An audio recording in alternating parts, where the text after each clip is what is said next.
Alhamdulillahirabbil alamin wa bihi nasta'inu ala umuri dunya waddin wassalatu wassalamu ala nabiyyina Muhammadin wa ala alihi wa ashabihi ajma'in amma ba'd.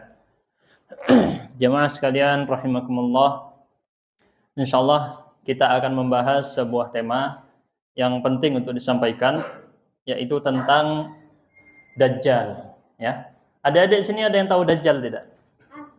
Dajjal, apa tuh? Coba maju sini. Sini satu maju. Sini matanya 3. Sini. Coba maju semua, sini berempat. Nah, oke, kita tes ya. Gimana anak-anak tahu tentang Dajjal nih? Coba, siapa namanya? Aska. Masuk YouTube tuh. Sini. Sini. Sini. Ini biar kita tahu ya gimana kondisi anak-anak sekarang. Karena bisa jadi mereka yang ini, iya. Ayo sini maju. Enggak apa-apa. Ayo udah. Sini Alfian paling berani, sini Alfian.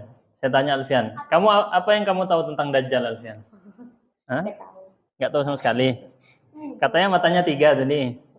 Oh, bukan. Enggak tahu, enggak pernah dengar. Pernah enggak dengar Dajjal? Enggak pernah sama sekali? Oh, enggak pernah lihat. Pernah dengar aja. Oh, ya. Enggak boleh bilang begitu. Oke, bismillah. Kita akan bahas di sini adik-adik ya. Dan bapak-bapak sekalian, enggak boleh rame. Kita akan bahas tentang Dajjal yang tercantum dalam hadis-hadis Rasulullah SAW. Karena memang tidak pernah disebutkan Dajjal di dalam Al-Quran. Ya, nanti kita akan bahas sedikit tentang itu. Kemudian akan ada tambahan gambar-gambar, terutama peta-peta ya nanti. Pengarangnya adalah Syekh Abdul Muhsin Al-Qasim. Beliau adalah imam dan khatib Masjid Nabawi sekarang. Usianya masih sangat muda tapi cukup produktif. Beliau adalah cucu dari Syekh Abdurrahman Al-Qasim, pengumpul fatwa-fatwa Syekhul Islam Ibnu Taimiyah. Mungkin ada yang tahu Ibnu Taimiyah, seseorang bernama Ibnu Taimiyah, ulama besar zaman dahulu, punya fatwa-fatwa. Nah, fatwa-fatwa beliau dikumpulkan yang tercecer di mana-mana, dikumpulkan oleh sosok kakek dari beliau ini yang bernama Syekh Abdurrahman Al-Qasim rahimahullah. Tebalnya kitab Majmu' Fatawa, kumpulan fatwa-fatwa Ibnu Taimiyah itu sekitar 38 jilid. Jadi kalau anak-anak ini berdiri, lebih tinggi kitabnya beliau daripada anak-anaknya. Tidak boleh rame ya. Kalau rame di luar, ya, nggak dapat jajan kalau di luar. Oke. Kita akan masuk pada pembahasan. Sebenarnya membahas tentang Dajjal ini tidak boleh tertawa-tertawa ya, tapi ya sudahlah, namanya juga anak-anak. Kita akan bahas tentang Dajjal yang tercantum di dalam hadis-hadis Rasul SAW. Baik. Pertama-tama, mungkin memang ini teksnya berbahasa Arab ya, sambil saya jelaskan. Penamaan. Dajjal sendiri memiliki 4 buah nama yang tercantum di dalam hadis. Adapun di agama lain memang disebutkan ya. Misalnya disebut sebagai Mesiah palsu. Atau di dalam agama Kristen biasa dikenal dengan Antichrist. Jadi mereka juga mengenal yang disebut dengan Dajjal, Antichrist. Antichrist berarti anti dari Mesiah yang asli. Makanya di dalam ajaran kita kenal ada 2 Al-Masih. Siapa? Al-Masih Ad-Dajjal dan ada Al-Masih Isa. Nah, 2 ini memang disebut kalau di dalam agama lain tadi dikenal dengan Mesiah, juru selamat gitu ya istilahnya. Dan kita kenal kalau dalam bahasa Arab apa maksud dari kata Al-Masih.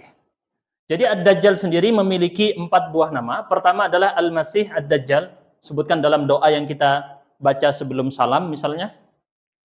Kemudian disebut juga Masihud Dhalalah. Jadi Mesiah yang membawa kesesatan. Jadi bukan juru selamat tapi juru kesesatan. Yang ketiga, Rasul menyebut Dajjal sebagai a'war. A'war itu buta sebelah matanya ya. Jadi yang benar matanya bukan 3 ya. Ya Dek ya. Matanya bukan 3. Matanya 2, satunya nggak berfungsi. Cuma 1 yang berfungsi. Kemudian kita lanjut. Nama yang keempat adalah Al-A'war Al-Kadzdzab, yang buta sebelah dan pendusta. Nama-nama yang salah diantaranya yang riwayatnya kurang tepat. Kalau dibaca dengan kha, misalnya Al-Masih, itu salah ya. Ini riwayat yang diriwayatkan memang ada, tapi itu salah. atau diriwayatkan Al-Misih, itu juga salah. Ini adalah dua versi riwayat yang lain, tapi itu kesalahan. Kita lanjutkan. Untuk artinya, sebab penamaan, kenapa disebut dengan Al-Masih? Dalam bahasa Arab, karena dia berkaitan dengan masih. Masih itu mengusap, membasuh. Bukan membasuh ya, mengusap. Kalau mengusap, dia itu kita praktekkan dalam tayamum. Ya, kita usap, bukan kita guyur pasirnya, tapi kita usap. Sama juga dengan rambut, bukan digerujuk adik-adik kalau wudhu ya. Jangan airnya dibasahin begini, bukan, tapi diusap. Jadi disebut dengan masih karena dia mengusap bumi. Maksudnya dia menyisir bumi sampai melengkapi semuanya. Maksudnya kena ke semuanya, mengelilingi bumi dan masuk ke seluruh wilayah yang ada di bumi kecuali Mekah dan Madinah. Ini adalah julukan Al-Masih. Jadi kita paham maknanya ya. Al-Masih juga diartikan yang terusap. Maksudnya terusap, terhapus salah satu matanya. Ini juga salah satu makna dari Al-Masih, versi bahasa Arab. Kemudian nama Ad-Dajjal, Dajjal itu artinya tukang dusta. Jadi saking sering bohong, maka disebut dengan Dajjal. Baik, kita lanjutkan.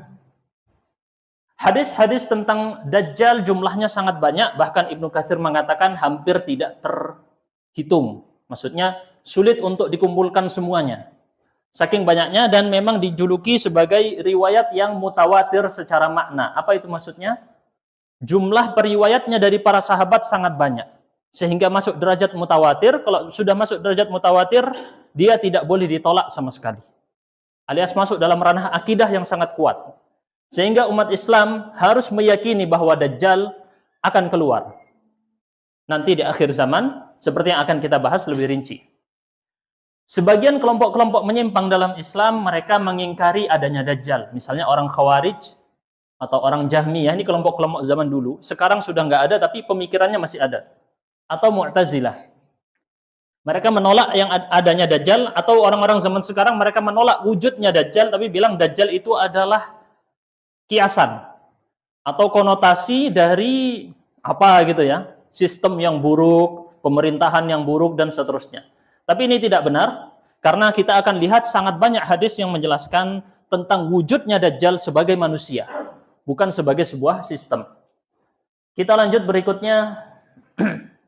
Ya, termasuk Syaukani mengumpulkan lebih dari 100 atau sekitar 100 hadis, dan para ulama bilang riwayat-riwayat Dajjal bisa dikumpulkan dalam berjilid-jilid kitab, saking banyaknya. Pertanyaannya sekarang, kenapa kok Dajjal banyak disebutkan di hadis, tapi nggak disebutkan di Al-Quran? Betul ya? Pertanyaan itu. Ibnu Katsir membahas ini. Kata Ibnu Katsir, karena Allah ingin menghinakan dia. Saking hinanya dia nggak pantas disebutkan di Al-Quran. Gitu. Karena dia mengklaim dirinya adalah Tuhan. Padahal dia manusia yang cacat secara fisik. Tadi buta mata sebelah, kan cacat ya, tapi dia mengaku dia adalah Tuhan. Kemudian kita lihat selanjutnya, ini langsung kita lompat-lompatin aja. Tapi mungkin ada yang bilang, Ustaz, tapi kan di dalam Al-Quran ada Fir'aun, disebutkan dalam Al-Quran, betul ya? Nah, padahal Fir'aun juga mengaku Tuhan. Bagaimana menjawabnya? Ibnu Katsir bilang bahwa perkara Fir'aun sudah lewat, dan kita sudah tahu dia itu dusta, dan urusannya sudah jelas bagi orang-orang zaman sekarang. Memang Fir'aun adalah tersesat. Berbeda dengan urusan Dajjal yang belum terjadi. Dan dia akan terjadi, maka di sini dimasukkan dalam hadis-hadis Rasul, tetapi tidak di dalam Al-Quran. Sebagai penghinaan terhadap Dajjal. Baik, kita akan masuk 10 tanda kiamat besar. Jadi kiamat itu ada tanda-tanda kecil, ada tanda-tanda besar. Ini saya kayak kuliah ya, berapa SKS ini? Yang kemarin SKS-nya dapat berapa ya? Ini kuliah terus, nggak apa-apa ya. Baik.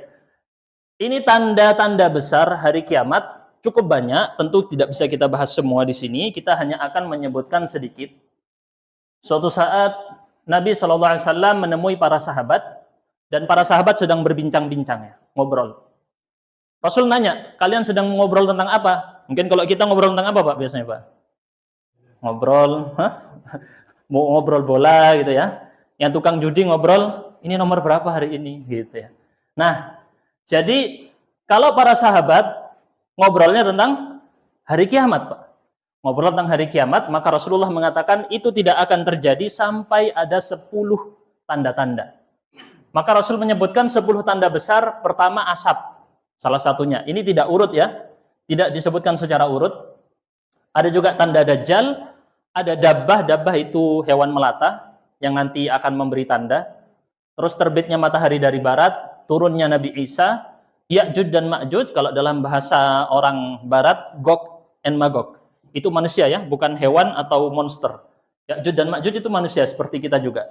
Keturunan dari Ya'juj dan Ma'juj ini yang nanti akan melakukan serangan di akhir zaman. Kemudian terjadi 3 buah gerhana, 1 gerhana di timur, 1 gerhana di barat, 1 gerhana di Jazirah Arab. Kemudian ciri yang lain adalah api yang akan menggiring manusia dari Yaman. Jadi di Yaman, di daerah Aden itu memang sudah ada kawah. Kawah yang sangat panas, itu terbuka, apinya terus menyala. Seperti mungkin kayak di Madura api tak kunjung padam, tapi dia besar sekali, Pak. Dan itu ada. Bisa dicek di Google ya, tentang api yang ada di Aden, di Yaman Selatan.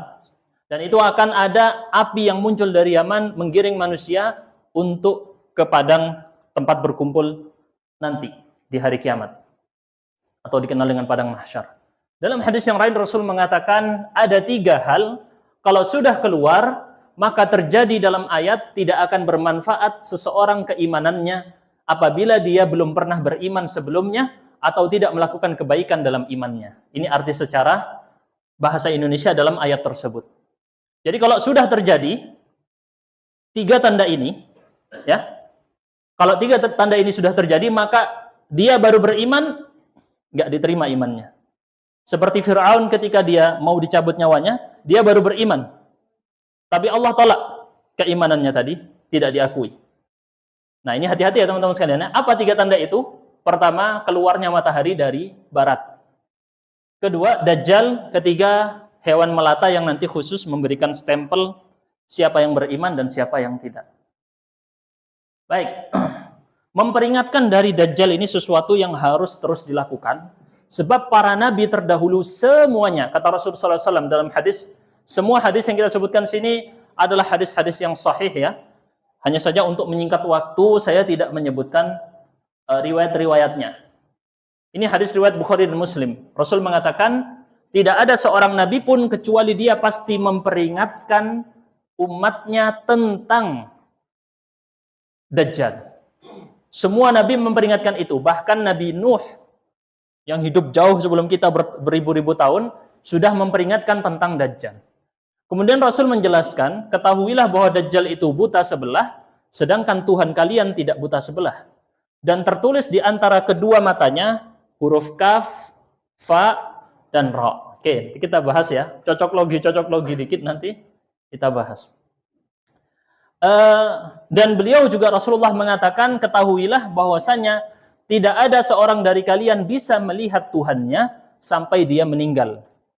Jadi umat Islam diberikan kekhususan mampu melihat Allah nanti sebagai nikmat di surga setelah nanti meninggal. Bukan ketika di dunia tidak mungkin bisa melihat. Maksudnya apa? Kalau dia mengaku Tuhan, itu berdusta. Karena kita tahu, Tuhan hanya bisa dilihat nanti ketika kita setelah meninggal. Ini seperti yang dijelaskan oleh Ibnu Hajar dari mazhab Syafi'i. Beliau menjelaskan, dengan tanda buta sebelah, fisiknya cacat, maka orang yang berilmu dengan yang orang awam biasa, yang nggak berilmu tahu, ini nggak pantas jadi Tuhan. Karena dia secara fisik cacat. Kalau dia Tuhan, harusnya dia bisa menyembuhkan dirinya sendiri. Gitu ya, secara logika ya. Ini yang disebutkan oleh Ibnu Hajar, dan beliau juga menjelaskan ada peringatan tentang bahwa melihat Allah diikat dengan kematian. Tidak bisa seseorang melihat Allah kecuali setelah meninggal. Ini kata Ibnu Hajar Al-Asqalani. Kemudian hadis Nabi yang lain, beliau juga menegaskan seluruh para nabi memperingatkan kaumnya dari Dajjal. Bahkan Nabi Nuh memperingatkan kaumnya dari Dajjal. Padahal belum ada, masih jauh sekali. Tapi semua nabi memperingatkan itu, tetapi Rasul mengatakan, akan tetapi aku mengucapkan kepada kalian perkataan yang tidak pernah dikatakan para nabi terdahulu. Apa itu? yaitu ciri-ciri Dajjal itu buta sebelah matanya. Jadi ini ciri-ciri pertama yang disebutkan oleh Nabi Muhammad. Nabi-nabi yang lain tidak mengetahui ciri-ciri ini. Nah, kita lanjutkan ya, berikutnya. Nah, nanti kita, ini masih belum masuk pada gambar-gambar dan peta-peta ya. Kita lanjutkan, dalam hadis Rasul yang lain riwayat Muslim, tidak ada di antara penciptaan Adam sampai tegaknya hari kiamat suatu ciptaan yang lebih besar daripada Dajjal. Maksud dari ciptaan ini ditafsirkan dengan hadis yang lain, yakni perkara fitnah. Tidak ada fitnah yang lebih besar daripada fitnah Dajjal. Cobaan. Fitnah ini artinya cobaan, musibah, ya, prahara. Dan kalau kita lihat di dalam penafsiran ulama yang lain, ada yang mengartikan secara fisik. Jadi fisiknya Dajjal itu sangat-sangat besar. Ini menurut yang ditafsirkan oleh sebagian ulama. Kita langsung lanjutkan. Dahulu Nabi juga mengajarkan doa perlindungan dari Dajjal. Bagaimana doanya, Pak? Apakah ingat? Allahumma inni a'udzubika min adzabin nar wa min adzabil qabr wa min fitnatil mahya wal mamat wa min syarri fitnatil masihid dajjal. Ada beberapa riwayat yang berbeda-beda urutannya ya. Ya, kira-kira seperti itu. Ini doa dibaca kapan? Isti'adzah bebas, tapi di sini biasanya kita praktekkan sebelum salam. Sebelum salam kita baca doa berlindung dari 4 hal ini.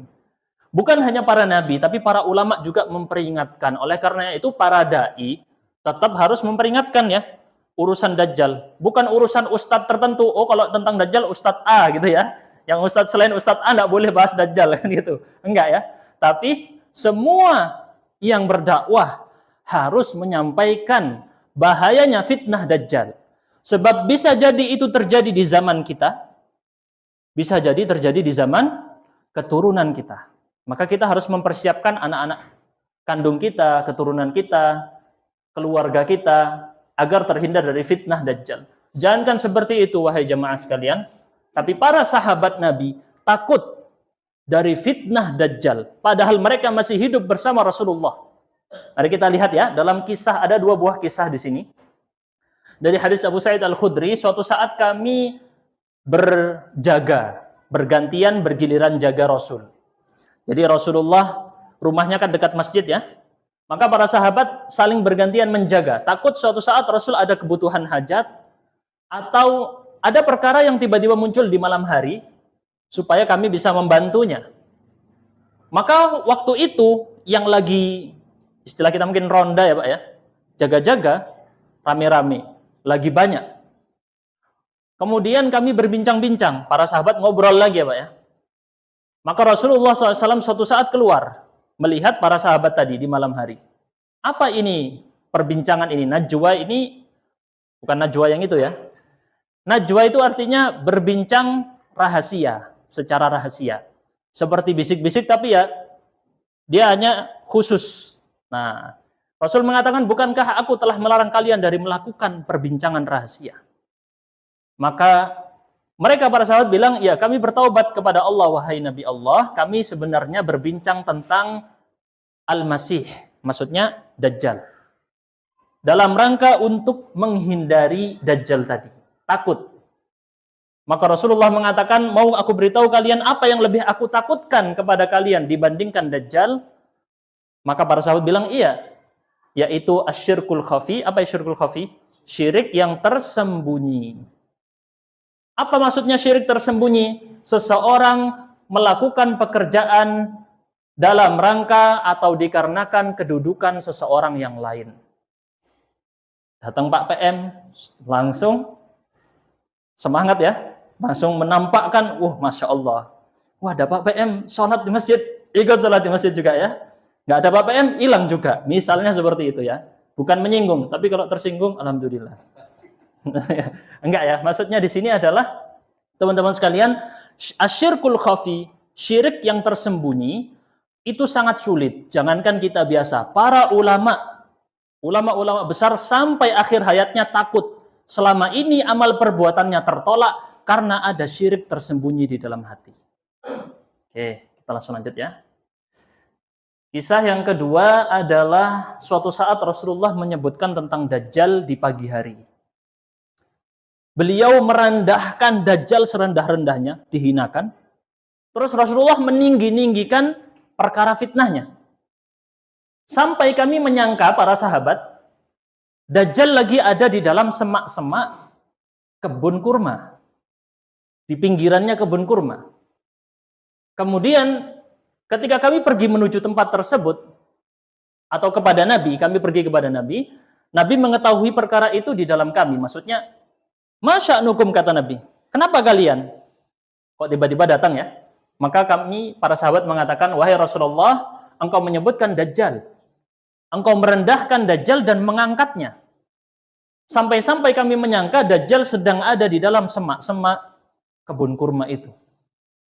Maka Rasulullah mengatakan, bukan Dajjal yang lebih aku takutkan terjadi pada kalian, tetapi kalau dia keluar, Dajjal keluar, sedangkan aku masih hidup di antara kalian, maka aku siap menjadi pelindung, penjaga, pembela kalian. Alias tenang saja. Karena Rasulullah siap melindungi para sahabat. Akan tetapi apabila Dajjal keluar, sedangkan aku tidak berada di antara kalian, maka setiap orang menjadi pelindungnya masing-masing. Kalau Rasulullah masih hidup, Rasulullah bisa membantu melindungi kita. Tapi kalau Dajjal muncul sekarang, maka setiap orang menjaga dirinya sendiri-sendiri. Kemudian Rasulullah mengatakan, dan Allah adalah khalifahku. Maksudnya khalifahku adalah wali bagi setiap muslim. Apa itu wali? Penjaga. Loyal. Wali itu loyal. Ada loyalitas. Maka Allah akan menjaga dia dan menjaga setiap muslim. Kemudian kita lanjut sifat-sifat Dajjal. Pertama adalah berbadan besar. Ini disebutkan di dalam, tapi bukan raksasa banget gitu misalnya ya. Kita nggak tahu untuk perkara itu. Tapi kalau kita lihat di dalam hadis Tamim Ad-Dari, nanti kita akan ceritakan tentang hadis Tamim Ad-Dari. Mungkin ada yang pernah baca ya pastinya ya. Yaitu seorang Nasrani atau seorang Kristen yang kemudian masuk Islam dan dia pernah terdampar di sebuah pulau dan melihat Dajjal, dan Rasulullah benarkan beritanya. Jadi kata Tamim Ad-Dari, dia berbadan sangat besar, atau dia manusia terbesar yang pernah kami lihat secara ukuran fisik. Warna kulitnya adalah merah, atau artinya merah di sini putih kemerahan. Putih kemerahan. Bersyukur yang kulitnya kosong, hitam, coklat ya, aman. Bukan saya Dajjalnya Ustaz, tentu. Oke, Rasulullah SAW mengatakan, "Tsumma dhahabtu altafit." Maka aku kemudian melihat, pergi dan melihatnya. Ini nanti kisah yang Rasulullah melihat dua masih, yaitu lihat Nabi Isa dan melihat Dajjal di belakangnya. Jadi Dajjal disebutkan oleh Rasul berkulit merah dan berbadan besar. Berkulit merah dan berbadan besar. Kita lanjut yang ketiga, ciri-cirinya adalah buta sebelah matanya. Seakan-akan matanya adalah satu biji anggur yang timbul, muncul. Ya. Di dalam versi riwayat Bukhari dan Muslim, yang buta sebelah adalah yang sebelah kanan. Dalam satu riwayat yang Muslim, yang buta sebelah adalah sebelah kiri. Oleh karenanya para ulama sebagian mengartikan maksudnya adalah salah satunya benar-benar nggak bisa melihat, dan yang satunya jelek, terlihat cacat. Yang satunya terlihat cacat, ini dijelaskan dengan hadis yang lain sebentar lagi di sini. Nah, jadi di dalam hadis riwayat Muslim, dia matanya tidak berfungsi satu, dan di atasnya ada dhafarah. Dhafarah ini kalau kita search di Google, kira-kira seperti ini, Pak. Cuman dia dhafarahnya tebal, ghalidhah. Jadi dia tertutup sebagian matanya tadi dengan tutupan yang tebal. Dalam arti kamus, kulit malah ya, yang menutupi itu adalah kulit. Kalau ini kelihatannya tipis sebenarnya. Nah, yang dimaksud di dalam hadis itu tebal tapi ya. Ada tutupan yang tebal. Yang kelima, tertulis di antara kedua matanya apa? Kaf, fa, ra. Tertulisnya begitu ya. Dibagi dalam bentuk huruf hijaiyah 3. Baik. Kita masuk ke teori konspirasi, tapi Senang kalau teori konspirasi ya. Bentar. Kita bukan bahas teori konspirasinya. Maksudnya adalah ini memang ada sekarang ya. Entah wallahu a'lam apakah akan menjadi hal tersebut atau bukan. Yaitu brigade tentara Israel yang disebut dengan KFIR. Dan ini sudah ada sejak tahun 2005 kalau di sini. Coba kita lihat di sebelah sini. Nah, ini yang versi Indonesia. Tahun 1990-an sudah dibentuk. Dan dia tahun 2005 masuk ya. Ini pasukan kilat khusus, militer khusus punyanya Israel. Punya negara Israel. Dan sebenarnya arti KFIR dalam bahasa Ibrani artinya Lion Club. Kelompok singa, anak singa ya. Hah? Ya pokoknya singa. Lion, bukan klub ya ini ya. Kub, apa kub ini? Anak ya. Pokoknya singa ya, anak singa. KFIR. Ini websitenya memang ada ya. Jadi memang ada, bahkan yang infidel, jadi ada infidel ini tulisannya pakai bahasa Arab nih, kafir. Jelas-jelas kafir tulisannya ya. Dan ini banyak di tato mereka atau di lambang-lambang pakaian mereka yang dipajang di apa namanya? Tentara mereka sudah ada. Jadi ini sudah ada Pak ya. Dari sejak tahun 2005. Nah, entah wallahu a'lam bishawab apakah ada hubungannya dengan ini atau tidak, kita tidak bisa memastikan. Itu. Intinya dia, kata Rasul SAW, setiap orang Muslim bisa membacanya. Setiap orang Muslim bisa membacanya. Kemudian ciri-ciri Dajjal yang lain, rambutnya tebal, lebat maksudnya. Rambutnya lebat, tetapi dia keriting dan kaku. Bahkan disebut oleh Rasul ja'dan qototon. Qototon ini sangat-sangat kaku. Para ulama menafsirkan seperti rambutnya orang Afrika, Sudan. Sudan ini dalam bahasa Arab artinya orang berkulit hitam. Rambutnya orang Afrika itu bukan hanya keriting, tapi keritingnya kaku banget ya, keras. Sulit untuk dibikin terjulur. Keritingnya bukan seperti itu. Nah, ini adalah ciri-ciri dari Dajjal. Jadi termasuk unik, kulitnya dia bukan hitam, putih kemerahan, tapi rambutnya keriting seperti orang Afrika. Dan dia manusia. Ini orang-orang nyangkanya selama ini Dajjal itu mata satu gitu ya, cuman ya. Kayak monster dan seterusnya. Enggak, dia manusia. Dan nanti kita lihat penjelasan Ibnu Katsir bagaimana tentang Dajjal. Cara dia menipu daya. Pencitraannya awalnya gitu ya, istilahnya. Baik. Kita lanjutkan. Ada kisah Tamim Ad-Dari. Dan ini kisah yang disebutkan dalam Sahih Muslim. Kalau nggak salah ya, bentar. Ya pokoknya di Sahih, hadisnya sahih. Kalau nggak salah di Sahih Muslim. Suatu saat Fatimah binti Qais mendengar ada seruan panggilan. Ayo, as-sholatu jami'ah. Itu panggilan, mari sholat berjamaah. Maka beliau keluar pergi ke masjid, dia wanita, dan ikut sholat bersama Rasul. Berada di barisan para wanita. Kemudian setelah selesai sholat, Rasulullah duduk di atas mimbar, kemudian tertawa. Kemudian beliau mengatakan setiap orang menetap di tempat sholatnya masing-masing, jangan keluar ya. Kemudian Rasul mengatakan, tahukah kalian kenapa kalian aku kumpulkan? Maka mereka mengatakan Allah dan Rasulnya lebih tahu. Maka Rasulullah mengatakan, aku demi Allah tidak mengumpulkan kalian untuk memberi motivasi atau menakut-nakuti. Tetapi datang kepadaku, ya, datang seorang Tamim Ad-Dari, namanya Tamim, ininya apa namanya, nisbatnya Ad-Dari. Dia adalah seorang lelaki Nasrani. Lalu dia datang dan berbaiat kepada Rasul dan masuk Islam. Beliau menyampaikan hadis yang sesuai dengan apa yang saya sampaikan kepada kalian tentang Dajjal. Tamim Ad-Dari bercerita, ini mungkin teman-teman yang sudah pernah dengar atau baca cerita ini, saya mungkin ceritakan dalam versi bahasa Arabnya ini ya. Tentu tanpa saya artikan, tanpa saya baca teks Arabnya biar cepat. Tamim Ad-Dari ini suatu saat menaiki perahu di laut bersama 30-an orang ya dari kabilah Yaman, 2 kabilah Yaman. 30 orang ini dari kabilah Yaman. Yaman ini ada di Arab Selatan ya, teman-teman. Kemudian ombak mempermainkan perahu ini selama 1 bulan di laut. Maka mereka terdampar di sebuah pulau sampai tenggelamnya matahari. Lalu mereka duduk di dekatnya perahu tadi.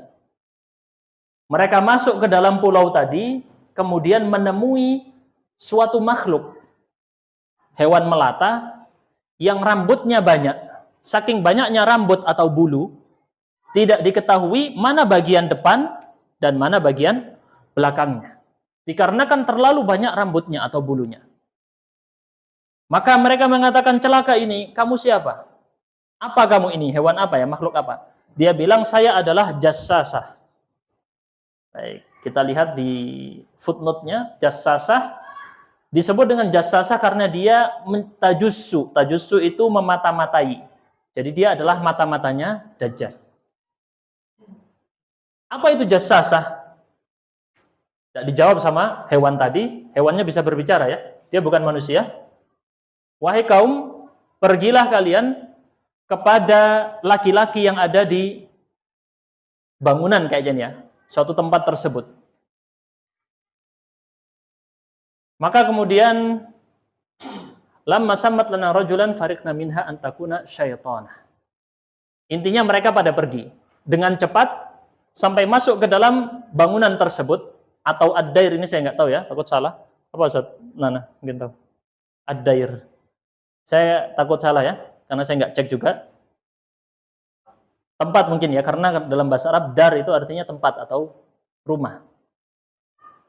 Di dalamnya ada laki-laki manusia yang terbesar yang pernah kami lihat. Dan dia terikat, Pak. Terikat dengan kuat. 2 tangannya terikat kemana? Ke lehernya. Jadi kira-kira seperti ini. Gini ya. Kira-kira seperti itu. Dan di antara rukbataihi, di antara 2 lututnya dan 2 ini ya, tumitnya itu terikat dengan besi. Ini adalah hadis yang nanti akan kita bahas, nanti ada percakapan yang terjadi. Akan ada percakapan yang terjadi. Kita akan lompat dulu. Harusnya ini kisahnya disambung ya, tapi di sini kisah yang lain. Suatu saat Rasulullah SAW dalam hadis yang sahih diperlihatkan di dalam mimpi di sisi Ka'bah. Saat itu beliau mimpi sedang bertawaf di Ka'bah. Tiba-tiba ada seseorang laki-laki yang berkulit asmar. Adam ini berkulit asmar. Asmar itu coklat. Seakan-akan dia adalah yang terbaik yang aku pernah lihat dari orang berkulit coklat. Kemudian beliau mengatakan, rambutnya yang melewati daun telinganya itu terjatuh di atas 2 bahunya, dan disebutkan di sini di rambutnya tadi menetes air. Ya, dalam sebuah riwayat rambutnya tadi meneteskan air. Dan ada dia meletakkan 2 tangannya di atas bahu 2 orang. Dan dia melakukan itu sambil bertawaf di Ka'bah. Yang dimaksud siapa ini? Mereka bertanya, ya, sahabat Nabi bertanya, siapa ini? Maka mereka mengatakan, Al-Masih Ibn Maryam, Isa. Jadi Nabi Isa di dalam hadis ini berkulit coklat, ya, bukan berkulit putih seperti yang disebutkan kita lihat di gambar-gambar ya. Tapi dalam hadis ini disebut berkulit coklat.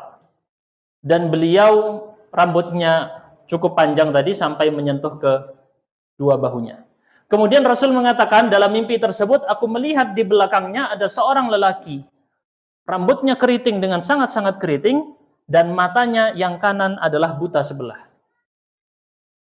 Dia berkulit warna merah atau putih kemerahan dan berbadan besar, mirip dengan seseorang yang bernama Ibnu Qatan, orang yang hidup di masa itu.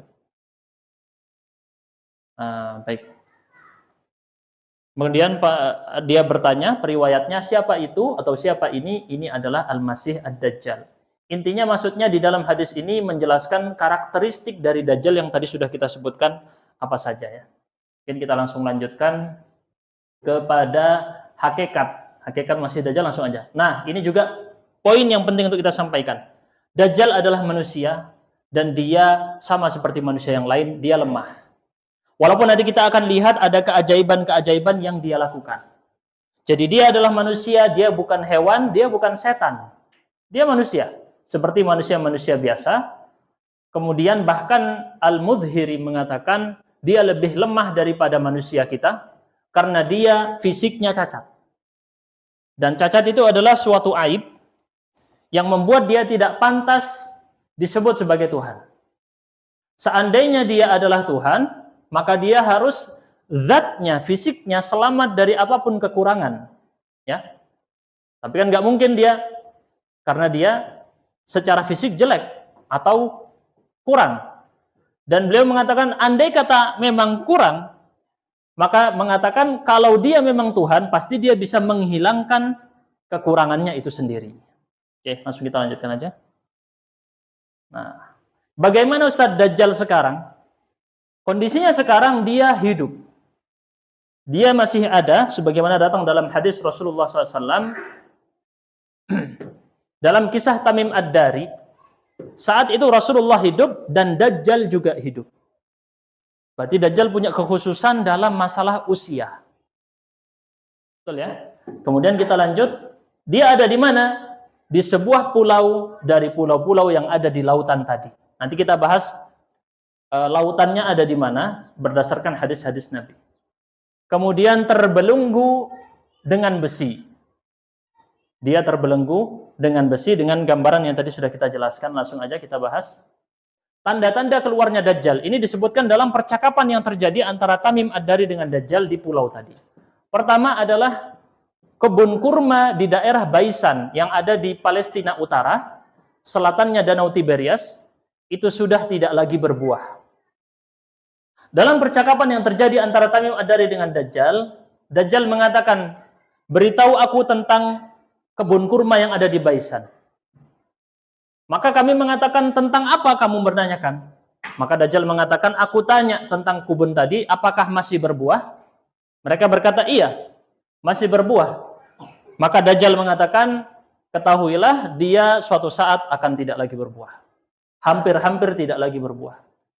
Diriwayatkan dalam riwayat para ahli sejarah terdahulu, Yaqut Al-Hamawi, kami telah melihatnya berkali-kali, dan di dalam daerah Baisan tadi, tidak ada kecuali 2 pohon kurma saja.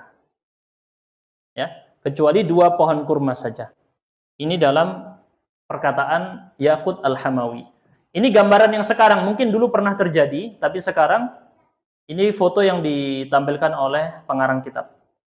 Ini kebun kurmanya. Entah apakah kebun kurmanya ini berbuah atau tidak. Bisa jadi pohonnya ada, tapi buahnya tidak ada. Wallahu a'lam bishawab. Harus kita cek langsung ke sana ya.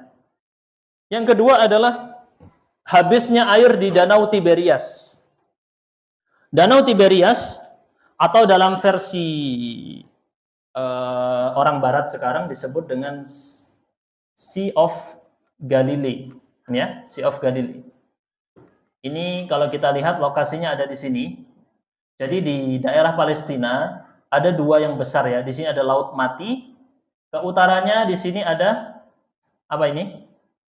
Danau Tiberias tadi. Jadi ini adalah wilayah Palestina atau yang sekarang mereka sebut sebagai wilayah Israel. Gaza di sebelah sini dan ini West Bank. West Bank ya. Nama lokasinya West Bank, ini masih Palestina juga. Sisanya ini udah dikuasai Israel semua. Nah, ini di sini Mesir, di sini adalah Yordan, di atas ini Lebanon. Ini Sea of Galilee, kalau kita lihat luasnya 21 km kali 13 km. Cukup luas sekali. Dan ini menjadi salah satu sumber air penting bagi negara Israel. Dajjal mengatakan, beritahu aku tentang Danau Tiberias.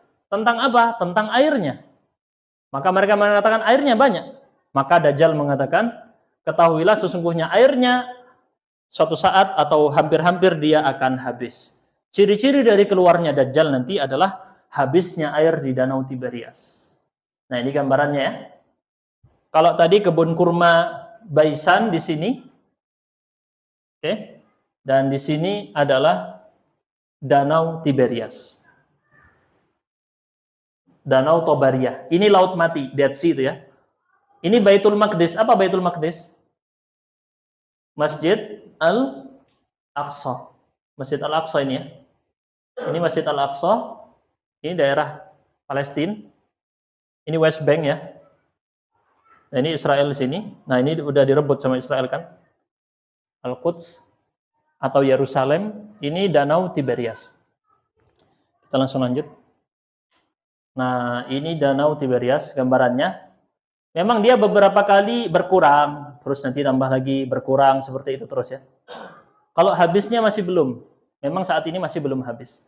Dan yang ketiga, habisnya mata air yang disebut dengan mata air Zughor yang ada di daerah Yordania. Oke, ini mungkin agak terlalu detail, tidak perlu kita bahas. Lokasinya ada di Yordania intinya. Dan menurut pengarang, beliau telah meminta salah seseorang untuk pergi ke wilayah Zughor. Jadi pengarang kitab ini benar-benar minta ada orang yang terjun langsung ke sana nyari. Ini kira-kira 2 tahun atau 3 tahun lalu kitab ini dikarang.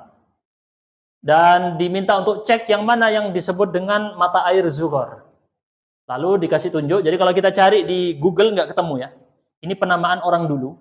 Dan ternyata ditemukan di sana sudah benar-benar airnya tinggal sedikit. 10 tahun yang lalu masih banyak airnya. Bisa diminum, bisa dipakai bercocok tanam, dan bahkan itu menjadi tonggak utama kehidupan mereka. Saat ini, tahun 1443, berarti 2 tahun lalu ya, pengarang kitab ini bilang, airnya sangat-sangat sedikit. Disebut juga dengan mata air Abatoh. Kita lihat ininya ya. Bentar, mana tadi? Nah, lokasinya di mana Ustadz? Ini Laut Mati. Bawahnya tadi kalau ini Yerusalem, Laut Mati, ini lokasinya di sini. Oke. Kemudian ini foto yang diambil oleh orang yang ditugaskan oleh pengarang kitabnya. Airnya sudah benar-benar tinggal sedikit, sangat-sangat sedikit. Baik, kita lanjutkan. Ini adalah kisah perbincangan yang terjadi antara Tamim Ad-Dari dan kaumnya dengan Dajjal tadi. Sudah nggak perlu kita bahas karena sudah kita sebutkan 3 buah ciri-cirinya. Baik, kapan keluarnya Dajjal? Kalau tadi tanda-tanda mau keluar. Pertanyaannya kapan? Kalau kita lihat dalam hadis Rasul SAW, salah satu tandanya adalah pembebasan Konstantinia. Apa Konstantinia? Konstantinopel. Sekarang disebut dengan kota apa? Ada yang tahu? Istanbul. Istanbul ini setengahnya adalah benua Asia, setengahnya benua Eropa. Jadi dia kota yang ada di tengah-tengah benua. Dia berbeda, unik ya. Coba lihat di gambar tentang kota Konstantinopel, itu akan Anda lihat dia memang unik, beda ya. Dan ini adalah ibu kota Romawi Timur di masa lalu. Pembebasan Konstantinopel tapi khusus. Nantinya pembebasan Konstantinopel ini tanpa adanya peperangan. Maksudnya gimana Ustaz? Kita pernah kenal bahwa sejak zamannya Muawiyah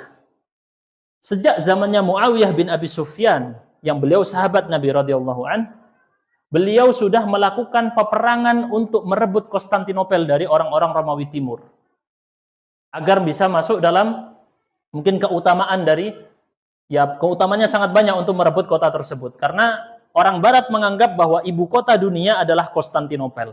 Lokasinya sangat strategis, sehingga dianggap sebagai tempat yang nggak boleh hilang. Makanya ketika Konstantinopel direbut, kerajaan Romawi Timur hancur sudah.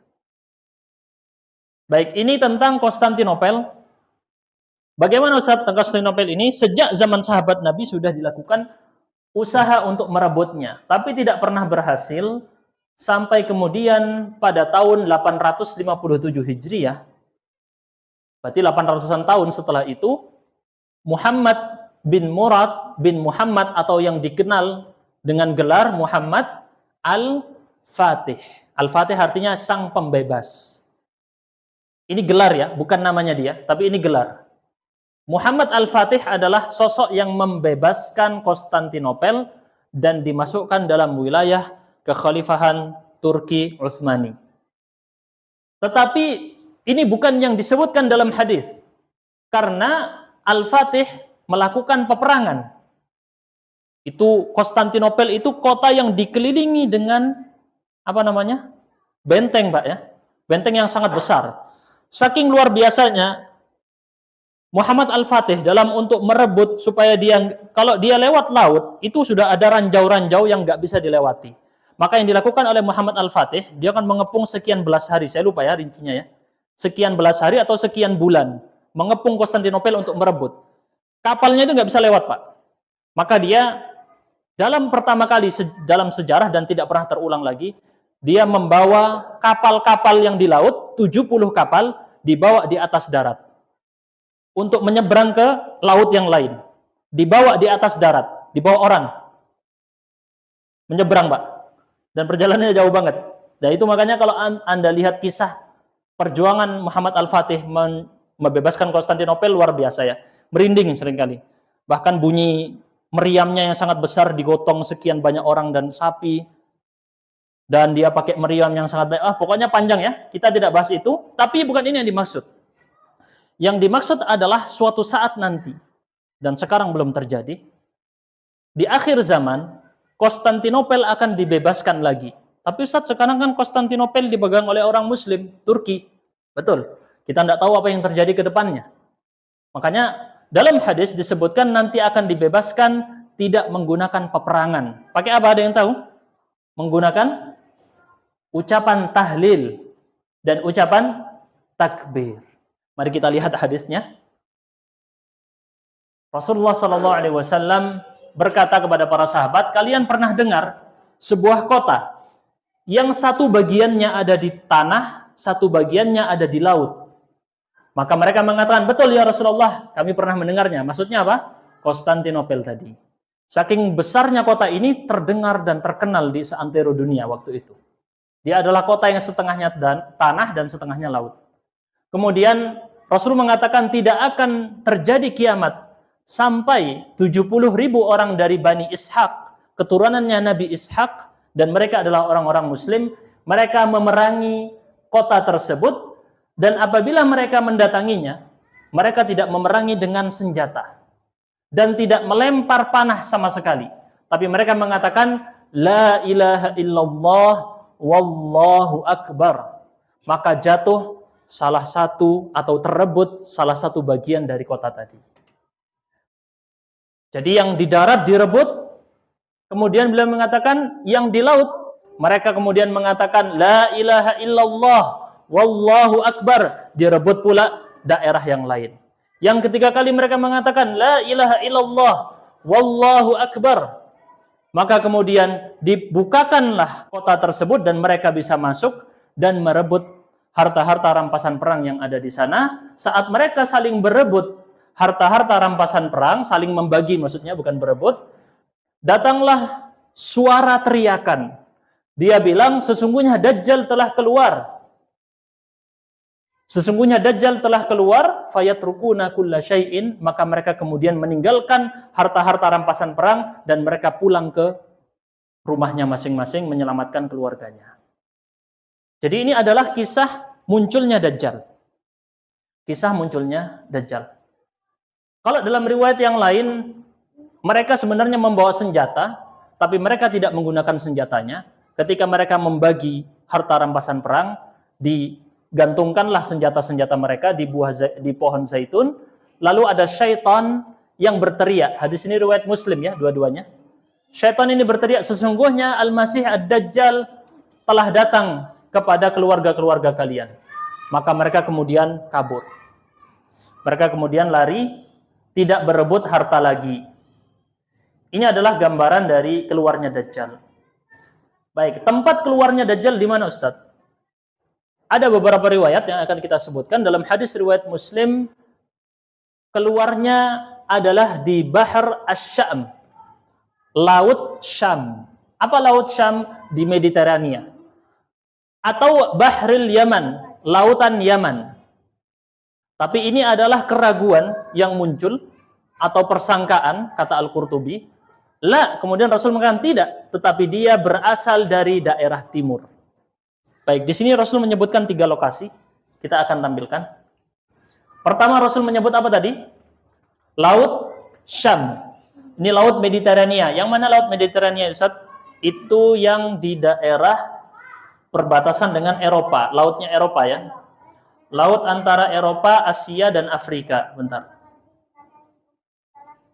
Laut antara Eropa, Asia, dan Afrika. Nah, ini namanya Laut Mediterranean, ini Spanyol, ini Itali, ini Yunani, ini Afrika Utara. Nah, ini yang namanya Laut Syam. Di daerah sini Laut Syam ya. Oke. Dan ini memang masuk akal karena tadi kita tahu kisahnya Tamim Ad-Dari, dia terombang-ambing di lautan ya, dan terdampar di sebuah pulau yang kita tidak tahu pulau apa ini. Oke, kita lanjutkan kepada ini lokasi yang disebut oleh Rasul pertama, kemudian Rasul ragu, atau Laut Yaman. Mana Laut Yaman di sini? Di selatan. Laut Yaman ada di selatan. Kemudian Rasul menyebutkan tidak. Berarti yang paling benar yang terakhir. Ini ya. Tidak, tetapi dari sebelah timur. Lokasi Rasul ada di mana? Madinah di sini ya. Ini Madinah. Baik. Syam ini ada di barat atau timur? Barat atau timur ini? Di barat ya. Di barat. Laut Yaman di mana? Selatan. Oke. Timur di sini. Dan Rasul menyebutkan menyinggung laut, yaitu laut yang ada di timur. Yang dimaksud di sini Laut Kaspia atau mungkin laut ini, kita tidak tahu ya. Tapi kalau yang disinggung oleh pengarang adalah Bahrul Masyriq. Ya, Bahrul Masyriq. Antara ini atau mungkin ini kita nggak tahu. Wallahu a'lam bishawab tentang lokasinya di mana. Tapi nanti Dajjal akan keluar dari Khurasan. Khurasan tadi pas di dekatnya Laut Kaspia juga. Di mana itu Khurasan, Ustaz? Di daerah yang disebut dengan Khurasan, di daerah Asia Tengah sekitar sini nih ya. Kira-kira sekitar sini, ini namanya Khurasan. Daerah sekarang sekitar Iran atau sekitar situlah. Dan ini akan kita singgung, nah ini Khurasan kan ya. Khurasan ini adalah daerah yang sekarang saya nggak tahu nama-nama negaranya versi sekarang. Tapi di sini ada kota Kabul, ini Afghanistan ya. Nah ini sebagiannya Afghanistan, sebagian Tajikistan kayaknya. Tajikistan, sebagian Iran, Uzbekistan di sini. Ini Uzbekistan. Ini kayaknya Tajikistan atau Kirgistan, nggak tahu ya, nggak kelihatan di sini. Baik. Dan ciri yang lain nanti ketika Dajjal keluar, dia bersama Yahudi dari kota Esfahan atau Asfahan bahasa Arabnya ya. Ada di mana itu kota? Ada di Iran. Jadi ini kalau kita hubungkan semuanya, nyambung semua ya. Lokasi lautnya ada di timur, lokasi daratnya nanti dia akan keluar dari daerah Khurasan, dan sebagian Khurasan ini adalah Iran, dan nanti keluar bersama 70.000 orang Yahudi di Esfahan. Dalam hadis riwayat Muslim, Rasulullah SAW bersabda, Dajjal akan diikuti oleh Yahudi, orang-orang Yahudi dari Asbahan, jumlahnya 70.000, mereka memakai pakaian toyalisah. Nanti kita akan kasih lihat gambarnya seperti apa ya. Baik, toyalisahnya kalau kata Ibnu Katsir berwarna hijau. Ini versi Ibnu Katsir ya, dalam penafsirannya. Baik, ini adalah kota Asbahan, ini adalah Laut Kaspia. Ini Laut Kaspia, laut yang di dekatnya Iran itu ya. Pas dekat dengan Asbahan. Yang disinggung oleh pengarang kitab ada kemungkinan berasal Dajjal dari laut ini, sekitar laut ini. Dan ini adalah toyalisah, pakaian yang dipakai Yahudi, dia seperti sorban yang dikenakan seperti ini. Ini toyalisah atau toylasan. Toylasan atau toyalisah tadi. Dan dia ketika pertama kali keluar, oh ya, saya lupa untuk menampilkan sini. Bukan cocok logi, tapi memang kenyataan ya. Saya tanya di Google, berapa jumlah orang Yahudi di Isfahan sekarang? Di tahun 2005, menurut CNN, ini tahun 2005 beritanya ya. Ini 11 Maret 2015 maaf. 11 Maret 2015 ada 1.500 orang Yahudi di Esfahan. Dan mereka bilang we feel at home, kita merasa kami ada di rumah. Jadi mereka orang Yahudi tinggal di Iran, di Esfahan, jumlahnya sudah sekitar 1.500. Lumayan ya, kapan nyampe 70.000 nggak tahu. Baik. Nah, ini udah jam 8, ternyata sudah jam 8, mungkin saya langsung lompat-lompat aja. Jadi dia setelah dari sana nanti akan mencari jalan, Dajjal langsung berusaha menuju ke Madinah. Tujuan utamanya, disebutkan dalam hadis tadi. Kondisi manusia saat itu kata Rasul kabur. Kabur kemana? Ke gunung. Orang-orang kabur ke gunung, dan orang-orang Muslim saat itu yang mereka ikut perang, mereka bekerja sama dengan orang-orang Romawi, Rum. Ini yang kita tidak tahu, siapa Romawi ini? Apakah mereka adalah, masuk di geopolitik ya. Apakah mereka adalah negara A atau negara B? Nggak tahu ya. Siapa yang dimaksud dengan orang-orang Romawi? Kalau di masa lalu, orang Romawi adalah orang-orang Eropa. Orang-orang Eropa. Nah sekarang Eropa kebelah dua, ada Rusia dan ada yang bukan Rusia. Terbagi dua ya. Dua blok. Nah ini tidak perlu kita tafsir-tafsirkan dengan keadaan sekarang karena kita nggak tahu. Nah peperangan tadi yang terjadi kemudian orang-orang Muslim berhasil merebut Konstantinopel, lalu mereka membagikan harta rampasan perang, maka saat itulah Dajjal keluar. Ketika Dajjal keluar, dia langsung menuju kepada kota Madinah. Nah ini termasuk nanti ada kisah seorang yang pemberani, dan dia kata Rasul adalah orang Muslim yang paling baik yang hidup di masa itu. Dan dia keluar dan mengatakan, sesungguhnya kamu adalah Dajjal ya. Lalu dia dibelah menjadi dua. Nah, ini ada kisahnya cukup banyak sebenarnya. Terus juga Rasulullah bercerita tentang para penunggang kuda yang memerangi Dajjal. Jumlahnya ada 10. Dan Rasul mengatakan, sungguh aku tahu nama-nama mereka dan nama ayah mereka dan warna kuda yang mereka tunggangi.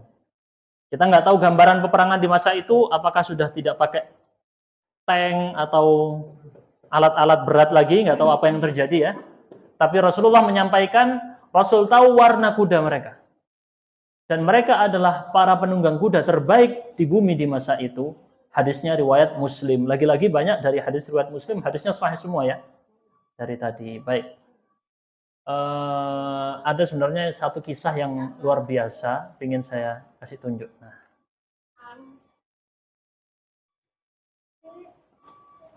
Ada kisah yang menarik yang disebutkan dalam hadis Rasul. Dia adalah seorang mukmin yang nanti dia berdiri menghadap ke Dajjal dan bilang, wahai manusia sekalian, inilah Dajjal. Jadi teman-teman, Dajjal itu bukan nama ya. Orang tiba-tiba ngaku, aku Dajjal, enggak kayak gitu ya. Dia adalah gelar, julukan. Dan orang ini mengingatkan, hai sekalian manusia, ini loh Dajjal yang dulu pernah disebutkan oleh Rasulullah SAW. Maka kemudian Dajjal memerintahkan orang tadi dibentangkan di atas perutnya, maksudnya dibentangkan gini. Ditangkap dia orangnya ya, disuruh dibentangkan. Maka kemudian apa yang dilakukan oleh Dajjal? Ambil dia, belah dia. Maka dibelahlah, dipukul dari punggung dan perutnya dengan satu kali pukulan, dan dia ditanya, kamu masih tidak mau beriman kepadaku? Dia tetap bilang, kamu adalah Al-Masih yang tukang dusta. Maka dia diperintahkan oleh Dajjal untuk dipotong dengan menggunakan gergaji dari bagian tengahnya, sampai kemudian terbelah dari antara dua kakinya. Jadi dia udah terbelah setengah begini Pak, udah dibelah orangnya, lalu Dajjal melangkah di tengah-tengah orang ini tadi dan berkata, bangkit. Maka dia hidup lagi jadi bangkit. Masih kamu nggak mau beriman kepadaku? Jadi Dajjal menunjukkan dia bisa membunuh dan bisa menghidupkan. Maka kemudian dia bilang, tidak bertambah padaku kecuali semakin aku yakin kalau kamu adalah Dajjal. Maka kemudian Dajjal memerintahkan dia disembelih dan diletakkan apa yang di antara lehernya dengan tarkuah. Tarkuah ini sini ya, tulang sini ya. Tulang sini Intinya dia kemudian dilemparkan ke dalam neraka. Saat itu Dajjal membawa 2 buah sungai. Satunya adalah sungai yang dia itu terlihat neraka, dilemparkan ke dalam neraka. Orang-orang menyangka dia dilempar ke dalam neraka, sebenarnya dia dilempar ke dalam surga. Kata Rasul SAW, dia adalah orang yang paling besar syahidnya. Syahid terbesar yang pernah ada di sisi Allah SWT. Ini adalah gambaran dari orang tersebut, bagaimana dia tidak takut sama sekali dibunuh dengan siksaan yang luar biasa tadi, tapi dia tetap yakin. Gambaran tentang Dajjal sebenarnya banyak sekali teman-teman di sini, tapi kita tidak, karena terbatas waktunya. Kecepatan Dajjal itu seperti awan yang ditiup angin, sangat cepat sekali. Kemudian dia tidak bisa masuk kota Mekah dan Madinah. Kemudian dia juga durasi tinggal di bumi adalah 40 hari, 1 hari seperti 1 tahun, 1 hari seperti 1 bulan, 1 hari seperti 1 pekan, dan sisanya adalah hari-hari biasa. Rasulullah memerintahkan kalian untuk sholat dengan ukuran kalian, diukur, dikira-kira. Jadi jangan 1 tahun, 1 hari seperti 1 tahun, cuma sholat 5 kali, enggak ya. Tapi disuruh ukur sama Rasul. Alhamdulillah ada jam ya, enggak tahu di masa itu nanti. Ibnu Katsir menghitung kira-kira sekitar 1 tahun, 2 bulan setengah. Itu adalah masa Dajjal hidup. Fitnahnya dia membawa 2 buah sungai. 2 sungai ini mengalir, enggak tahu kita bayangannya seperti apa Pak, kita enggak bisa membayangkan. Satu airnya berwarna putih dan satunya adalah airnya adalah api. Yang api tadi adalah sebenarnya surga dan yang air tadi sebenarnya adalah neraka. Kemudian juga dia bisa memerintahkan langit untuk menghujani. Turunkan hujan, turun hujan. Dia bisa kemudian memerintahkan bumi untuk tumbuhkan tanaman-tanaman, tumbuh. Ini adalah kelebihan yang Allah berikan kepada Dajjal sebagai fitnah dan cobaan. Dan dia juga di sini, kalau ada orang yang tidak mau ikut dengan Dajjal, diberi cobaan apa? Paceklik. Habis semua hewan-hewannya, habis semua hartanya, nggak ada makanan, nggak ada minuman. Itu orang yang tidak mau ikut Dajjal. Jadi kalau orang ngejarnya dunia terus, gampang ikut Dajjal. Saat itu, makanan yang ada cuman makanan yang bersama Dajjal. Minuman yang ada cuman minuman yang bersama Dajjal. Nggak ikut Dajjal, lapar, mati, kehausan, kelaparan. Sebegitu dahsyatnya fitnah di masa tersebut. Bahkan sebegitu dahsyatnya Rasulullah memerintahkan diikat, Pak. Istri dan anak-anak, wanita-wanita diikat. Jangan sampai penasaran, aku mau lihat bentar selfie. Nggak bisa ya. Nggak bisa seperti itu. Ibnu Katsir menunjukkan awalnya dia muncul dalam bentuk raja. Kemudian dia mulai mengaku sebagai nabi. Kemudian dia mulai mengaku Tuhan. Jadi nggak langsung mengaku Tuhan, tapi ada tahapan proses. Mungkin kalau sekarang public figure ya, followersnya banyak. Oke, mungkin cukup sekian. Sebenarnya ada masih banyak lagi, tapi kita cukupkan dulu. Subhanakallahumma bihamdika asyhadu an la ilaha illa anta astaghfiruka wa atubu ilaik.